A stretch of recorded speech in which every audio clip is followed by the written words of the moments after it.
Hello everyone and welcome to the new topic. आज का जो टॉपिक है डिस्कशन के लिए वह है central vigilance commission. Indian polity के पॉइंट ऑफ व्यू से सेंट्रल विजिलेंस कमीशन जो है वो एक नॉन कॉन्स्टिट्यूशनल बॉडी है, गैर संवैधानिक, यानी कि संविधान कॉन्स्टिट्यूशन से डायरेक्ट पावर नहीं मिलता है। तो सीवीसी क्यों न्यूज़ में है, आइए उसको देख लेते हैं। सेंट्रल विजिलेंस कमीशन हाल ही में एक बिल पार्लियामेंट के दोनों हाउसेस से पास करा गया है, लोकसभा से और राज्यसभा से। और ये जो बिल है वो ministry of personnel grievances and pensions के द्वारा इंट्रोड्यूस करा गया था। तो पार्लियामेंट के हमने देखा है 3 सेशंस होते हैं। फर्स्ट सेशन जो है जिसको हम बिगिनिंग ऑफ द ईयर से हम जानते हैं, और इवन सबसे बड़ा सेशन भी वही है। ये आपको ध्यान रखना है एग्जाम के पर्सपेक्टिव से कि सबसे बड़ा सत्र कौन सा है पार्लियामेंट का, तो वो बजट सेशन है। बजट सेशन, साथ ही उसके बाद आता है मॉनसून सेशन और इसके अलावा विंटर सेशन सबसे छोटा। तो विंटर सेशन में ही इस बिल को लाया गया और इस बिल को दोनों ही हाउसेस से पास करा गया, central vigilance commission amendment bill. और ये जो बिल है ये अमेंड करता है सीवीसी का जो एक्ट है 2003 का, उसको अमेंड कर रहा है। सेंट्रल विजिलेंस कमीशन का जो एक्ट है उसको अमेंड कर रहा। अब इस बिल के कुछ क्लॉजेस को देख लेते हैं, की पॉइंट्स को कुछ देख लेते हैं। फर्स्टली है ये जो बिल है वो एक्सटेंड कर रहा है term of the director of enforcement. तो ये डायरेक्टर ऑफ इन्फोर्समेंट हुआ करते हैं, वैसे बहुत ज़्यादा रेलिवेंट आपको इसमें नहीं जाना है इस वजह से क्योंकि ये बहुत ज़्यादा टेक्निकल होगा, लेकिन सीवीसी एज अ बॉडी बहुत ज़्यादा फिर इसके वजह से न्यूज़ में हो जाता है और एग्ज़ाम में बिल्कुल क्वेश्चंस हर साल पूछे जाते हैं। तो इस वजह से इस टॉपिक को हम बहुत ही डिटेल में डिस्कस करेंगे। चलिए, अब जो डायरेक्टर ऑफ इन्फोर्समेंट होते हैं उनको अपॉइंट कौन करता है? अगर उनका जो टर्म है उसको बढ़ाया गया है तो उसको अपॉइंट सेंट्रल गवर्नमेंट करती है रिकमेंडेशन में एक कमेटी के। उस कमेटी में कौन कौन होता है? तो खुद सेंट्रल विजिलेंस कमिश्नर होते हैं एज चेयरपर्सन, सेक्रेटरीज होते हैं मंत्रालय के, किन मंत्रालय की तरफ से? होम अफेयर्स, पर्सोनल और रेवेन्यू डिपार्टमेंट। ये आपको ध्यान रखना है, होम अफेयर्स, पर्सोनल और रेवेन्यू डिपार्टमेंट। और इनका जो टेन्योर हुआ करता था वो मिनिमम 2 इयर्स का हुआ करता था। इसको अभी एक्सटेंड कर दिया गया है 1 साल के लिए और ये 5 साल तक बढ़ाया जा सकता है इन इंटरेस्ट ऑफ पब्लिक के इंटरेस्ट में ध्यान में रखते हुए। कंफ्यूज नहीं होना है, जो डायरेक्टर ऑफ इन्फोर्समेंट होते हैं उनका 2 साल का पीरियड होता है, टेन्योर 2 इयर्स का, और उस पीरियड को एनहांस किया गया है, 5 साल तक के लिए बढ़ाया जा सकता है, हर बार 1-1 साल के लिए। वो भी इनिशियल डेट, मान लीजिए 2022 में किसी का अपॉइंटमेंट होता है तो वो इनिशियली तो 2 साल के लिए ही होता, यानी कि 2024 तक ही होता, लेकिन अब वो क्योंकि 2022 से 5 साल अगर हम देखें तो वो 2027 हो रहा है। हाँ, 2 साल के बाद बस ये है कि हर 1 साल के लिए बढ़ाया जा सकता है with in a span of 5 years. ठीक है, खैर director of enforcement appointment central government, उतना इंपॉर्टेंट ये नहीं होता जितना सीवीसी एज अ बॉडी है। चलिए फिर सीवीसी को ही डिस्कस कर लेते हैं। सेंट्रल विजिलेंस कमीशन, इसको स्थापित करा गया 1964 में, 1964 में गवर्नमेंट ऑफ इंडिया के द्वारा। किसके रिकमेंडेशन पर? तो एक कमिटी है ऑन प्रिवेंशन ऑफ करप्शन जिसको हेड कर रहे थे के संथानम। बहुत ही इम्पॉर्टेंट है, डायरेक्ट क्वेश्चन पूछा जा सकता है कि किस कमिटी के द्वारा, तो के संथानम कमिटी के रिकमेंडेशंस पर। और प्रिवेंशन ऑफ करप्शन एक्ट है 1988 का और उसी के तहत ये सीवीसी को स्थापित करा गया, उन्हीं के रिकमेंडेशंस पर। ईयर 1964, जहां एसएससी वगैरह में पूछा जा सकता है ईयर, तो वो आपको 1964। ओरिजिनली ये बात आपको ध्यान रखना है, सीवीसी जो है वो ना ही एक कॉन्स्टिट्यूशनल बॉडी था और ना ही एक स्टैट्यूटरी बॉडी था। तो ये स्टेटमेंट फॉर्म में कई दफ़ा एग्जाम्स में पूछे जाते हैं कि originally CVC was a statutory body. बिल्कुल गलत।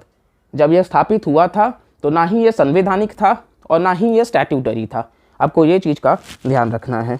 नेक्स्ट आते हैं, जो पार्लियामेंट है उन्होंने सेंट्रल विजिलेंस कमीशन एक्ट 2003 लाया, जिसके तहत स्टैट्यूटरी स्टेटस दिया गया।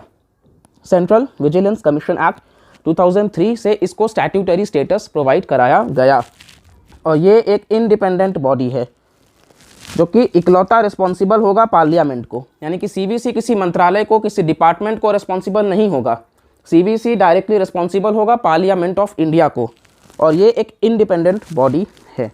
ये सबमिट करते हैं अपना रिपोर्ट प्रेसिडेंट ऑफ इंडिया को, किसको सबमिट करते हैं रिपोर्ट?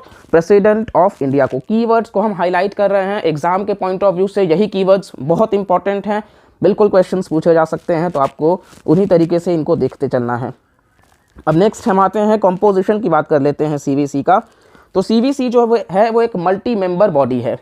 मल्टी मेंबर बॉडी मतलब कि एक सेंट्रल विजिलेंस कमिश्नर होंगे एज अ चेयरपर्सन और 2 से ज़्यादा, not more than 2 vigilance commissioners, 2 से अधिक विजिलेंस कमिश्नर्स नहीं हो सकते हैं। इनको अपॉइंट कौन करता है? तो भारत के जो राष्ट्रपति हैं, प्रेसिडेंट ऑफ इंडिया, वो अपॉइंट करते हैं। किसके सहमति पे? तो एक कमेटी होती है, उन्हीं के रिकमेंडेशन पे। उस कमेटी में होता कौन कौन है? तो प्राइम मिनिस्टर एज चेयरपर्सन होते हैं, फिर यूनियन होम मिनिस्टर होते हैं और लीडर ऑफ अपोजिशन होते हैं लोकसभा के। तो ये चीज़ आपको ध्यान रखना है कि इनको अपॉइंट तो प्रेसिडेंट ऑफ इंडिया करते हैं, लेकिन उस कमेटी में जो रिकमेंडेशन दिया जाता है उस कमेटी को हेड प्राइम मिनिस्टर करते हैं। उसके अलावा यूनियन होम मिनिस्टर होते हैं और लीडर ऑफ द अपोजिशन होते हैं लोकसभा के। अगर मान लीजिए लीडर ऑफ द अपोजिशन नहीं है लोकसभा में, तो जो भी अपोजिशन पार्टी होगी, सिंगल लार्जेस्ट अपोजिशन पार्टी, उसके लीडर को ही लीडर ऑफ अपोजिशन माना जाएगा। क्योंकि हमने कई बार देखा था लोकपाल का अपॉइंटमेंट नहीं करने का जो कारण बताया गया था पॉलिटिकल पार्टीज़ के द्वारा, वो यही बताया गया था कि अभी तक हमारे पास लीडर ऑफ अपोजिशन नहीं है, जिसको लेकर के सुप्रीम कोर्ट ने यही कहा कि फिर जो भी पार्टी है पावर में, उसके खिलाफ जो भी पार्टी है, जो सिंगल लार्जेस्ट पार्टी आप कह सकते हो, तो उन्हीं को हम लेकर के चलते हैं, कंसीडर करके चलते हैं। ओके, अब टर्म की बात कर लेते हैं। तो इनका जो टेन्योर है वो 4 इयर्स और 65 इयर्स है। इनका जो टेन्योर होगा वो 4 साल का या 65 साल, जो भी पहले हो जाए। यानी कि अगर उनका अपॉइंटमेंट 60 इयर्स में होता है तो 64 तक में वो रिटायर हो जाएंगे, लेकिन अगर उनका अपॉइंटमेंट 62, 63 में होता है तो वो 65 तक में ही रिटायर हो जाएंगे। फिर वहाँ से वो 4 साल का कॉन्सेप्ट नहीं लागू होगा, ये बात ध्यान रखना है। इसके अलावा ही वो एलिजिबल नहीं होते हैं for further employment under the central और अ स्टेट गवर्नमेंट। अब एक बार अगर वो सीवीसी के पद को धारण कर लेते हैं तो इसके पश्चात वो ना ही केंद्र सरकार में ना ही राज्य सरकार में कहीं पर भी जॉब के लिए, फर्दर एम्प्लॉयमेंट के लिए एप्लीकेबल नहीं रह जाते, एलिजिबल नहीं रह जाते। क्योंकि ये स्टेटमेंट्स बार बार पूछे जाते हैं कि दे आर एलिजिबल, तो ये आपको ध्यान रखना है कि they are not eligible for further employment under the central और अ स्टेट गवर्नमेंट। इसके अलावा रिमूवल की बात कर लेते हैं। सीवीसी एज अ बॉडी हम बिल्कुल आपको बेस्ट तरीके से कवर करवा दे रहे हैं। हम प्रॉमिस करते हैं कि यहाँ से बाहर क्वेश्चंस नहीं आएगा, सिर्फ आप इस लेक्चर को बहुत ईमानदारी से आप देखिए। पीपीटी जो है वो हम शेयर कर देंगे हमारे टेलीग्राम चैनल पर, आप जाकर के वहाँ से डाउनलोड कर सकते हो आप उसको, या फिर अगर आप नोट्स बना रहे हो तो और भी अच्छी बात है। और साथ ही इस चैनल को ज़्यादा से ज़्यादा लोगों तक आप शेयर करिए, लाइक करिए, आपका कंट्रीब्यूशन बहुत इमेंस है, तो वो हमें चाहिए। चलिए नेक्स्ट रिमूवल पे आते हैं। तो रिमूवल जो है वो प्रेसिडेंट ऑफ इंडिया के द्वारा किया जाता है। सीवीसी का जो रिमूवल है, हमने देखा ज़्यादातर ये रिस्पॉन्सिबल अगर पूछा जाएगा तो पार्लियामेंट ऑफ इंडिया को हैं, रिपोर्ट किसको सौंपते हैं? प्रेसिडेंट ऑफ इंडिया को। Removal president of India, even resign भी करना है तो भी प्रेसिडेंट ऑफ इंडिया। खैर, रिमूवल जो है वो प्रेसिडेंट के द्वारा किया जाता है। अब कुछ ग्राउंड्स होते हैं, जैसे कि बैंकरप्सी, अगर उन्होंने कहीं से लोन लिया, उधारी करी और उसको वो चुका नहीं पाए, उस लोन के अगेंस्ट में वो विलफुल डिफ़ॉल्टर हो गए हैं, और विलफुल डिफ़ॉल्टर के केस में कहीं ना कहीं वो बैंक करप्ट घोषित हो जाते हैं, भगौड़े घोषित हो जाते हैं। तो एक तो बैंक करप्सी आप कह सकते हो, दूसरा अनसाउंड माइंड, और ऐसा डिक्लेयर किया जा चुका हो कोर्ट के द्वारा कि ठीक है इनकी मेंटल स्टेबिलिटी जो है वो फिट नहीं है। इसके अलावा इन्फर्मिटी ऑफ बॉडी और माइंड, कहीं ना कहीं बॉडी से या फिर माइंड से ये अनेबल हैं इस पोस्ट के लिए। साथ ही sentenced to imprisonment for a crime, ऐसा उन्होंने क्राइम किया है जिसके लिए उनको जेल का टर्म दिया जाए, या फिर वो कहीं ना कहीं पेड एम्प्लॉयमेंट में पैसे लेन देन में पकड़े गए हैं, किसी फाइनेंशियल या फिर बाकी इंटरेस्ट है जो कि उनके जजमेंट को अफेक्ट कर रहा है।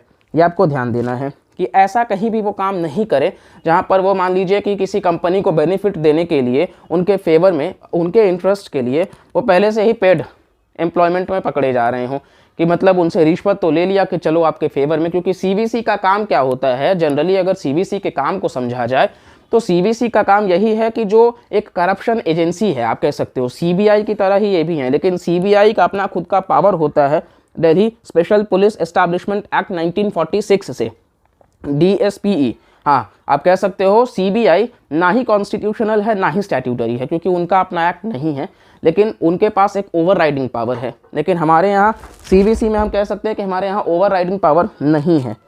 तो सीवीसी जो है वो आप कह सकते हो कि रिमूवल प्रेसिडेंट के द्वारा किया जाता है।